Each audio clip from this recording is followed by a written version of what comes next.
guys? It's your level sport here, and today I wanted to apologize for the lack of replying to comments on time. I've been very busy, been studying for midterms. I actually just took one. We ended up killing the midterm. Congratulations to Sean, right? So I hope that you enjoy this video. We pre-recorded this about a week ago, and I hope that you guys really enjoy it. Alright guys, see ya.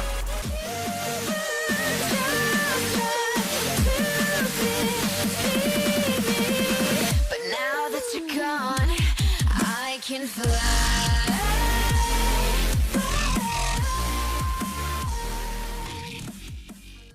What is up, guys? It is your LOL support, and as always, I'm joined here with my friend Matt, and Hello. we're going to be talking about the next part of this series. As always, you know, you can always click right there on the previous, and you'll be able to see the previous video that we posted on this series. Today, we're going to be going over some quick questions that Matt had when he first started playing League in his first game, things like that. So, you want to go ahead and share the questions? Okay, so first question. I've heard about AD and AP a lot. Yeah. No idea what they are. Okay. I assume they don't necessarily correlate with each other. Okay. Second, the whole lane thing. There's the 3 lanes and Yeah. then the jungle, is it called? Mhm. Yeah. Yeah. And then minions, just minions in general. Okay, perfect. So let's address the first question. We're gonna go ahead and open up my Internet Explorer really fast. Okay, so a popular website that you can go to, it's LOL Wiki. It's just the Wikipedia for League. This website I use a lot, just for making myself kind of like game plans, information. If I'm ever playing a new champion and I don't know how they work, I go ahead and go to this site and it helps me out. It kind of shows me like how they scale their base damages, how to level, things like that. So on this website, they will tell you how they scale as far as like damage or ability power. Now, ability power tends to be like the champions rely on that as being their primary source of damage. So let's go ahead and look at Katarina. Katarina is a typical version of ability power.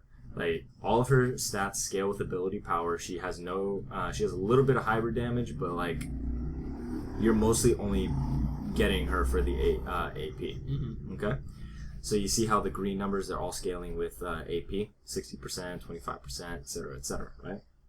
So Katarina is typically a person that you would build AP. Like you would not see very many AD Katarinas, you know. Mm-hmm. And ability power does not affect your auto attacks necessarily unless you have the Mastery Arcane Blade, I believe it's called, and that converts 5% of your AP to your auto attacks. So whenever you buy auto attacks or AD items, Mm-hmm. Those are typically going to be for your attack damage carries or ADCs or damaging people like Zed, like you play. So let's go ahead and take a look at Wukong. So Wukong is a fighter. He's typically a top laner or a jungler. So let's go ahead and see his abilities. So you see his decoy is the only ability that scales with ability power, but his decoy is not an offensive move. Mm-hmm. It's more of a defensive getaway.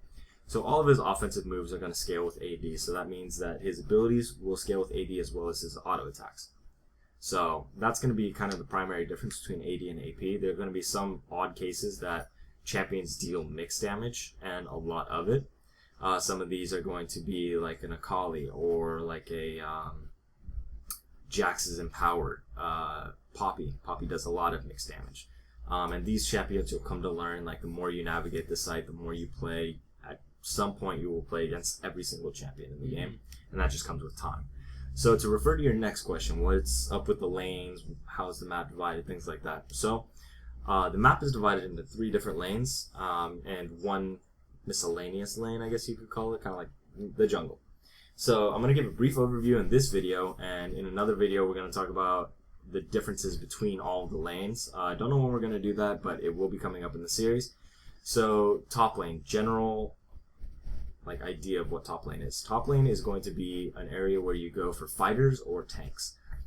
These people tend to be on the beefier side.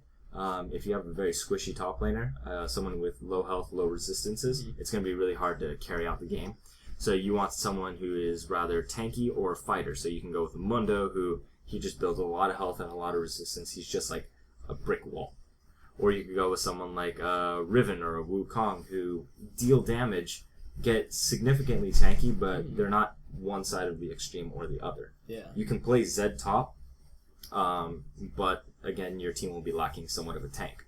Mid laners typically are on the softer side of the scale. They're very high reaction speed to play in the mid lane. You have to be ready to burst them down or evade being bursted.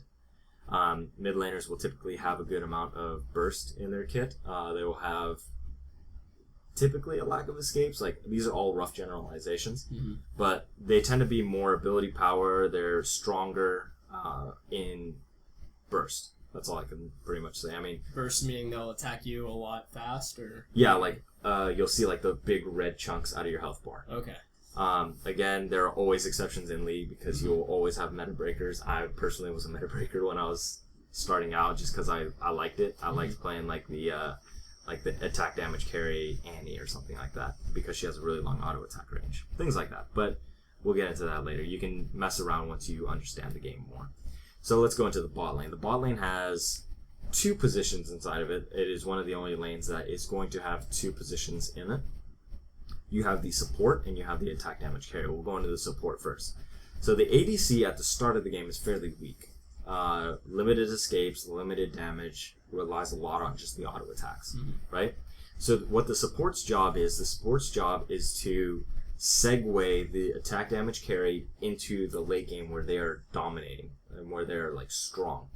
So the person that can do that the most efficiently is going to be a good support. And if you can't do that, then support's maybe not your thing.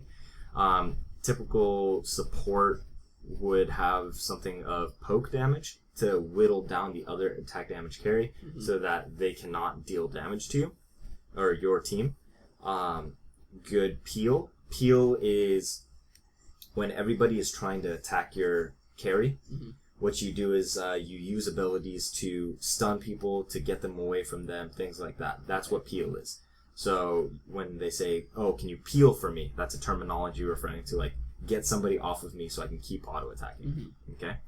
And then you have the all-in type supports, kind of like a Leona, who just go in, mess stuff up, stun everybody, and then is beefy enough to take all the damage while the AD just like tees off. Okay? So now you hear me a lot talking about like ADs, so let's go into that. So ADCs are champions in the game that have ranged auto attacks typically, and they do a lot of their damage from melee. So it's auto attacks is pretty much most of their damage. They do have damaging spells, and the spells do help, but their spells tend to be more of like either a damage CC hybrid, CC meaning crowd control. So like a stun, a silence, a snare, a blind, things like that. And it will do some damage, but a lot of their damage is coming from their auto attacks. And that's a ADC. ADCs are very reliant on items, which again is why the support that can get them to the late game faster by getting them more kills, getting them more gold from securing dragon objectives, things like that, is typically going to be the support that wins the game for them. Now the jungle. The jungle is kind of like a weird position. The jungle is like, you walk around, you do your own thing, and you see lanes that are at a disadvantage for the enemy. So it's like, if they're really far up to where they don't have wards, you come in, you make it a 2v1 scenario, and you get the kill. You get that? Yeah. So you kind of help whoever's falling behind, ambush them, and get back. Exactly. And then you can also go into the enemy's jungle and take their stuff, or you can even try and kill them in their jungle. So jungle is probably one of the most technical as far as game knowledge, how to rotate, how to provide even map pressure, things like that. So that's probably going to be one of your more technical positions. And there's really like no set in stone limit to them. They can be fighters, they can be tanks, anything. So, and your last question was the minions. Like, are you supposed to kill them yourself? Let the other minions kill them? What do you do? Okay. So minions in this game are the biggest part of the game. Like, minions will dictate how the game rolls. Okay. You typically don't want to auto attack the minions a lot. You'd rather get the last hit, which is where the term last hitting comes from. So minions will have like a set health bar, and once the other minions get it to like an inch of health left, you auto attack so that you don't push the wave up. And by pushing the wave, what I mean is if you continuously auto attack, right, your auto attacks will do more than the minions, right? So if you auto attack all the minions, your minions will survive, they will die, and your minions will move up, and that's called pushing the lane. It pushes it to the tower. Okay.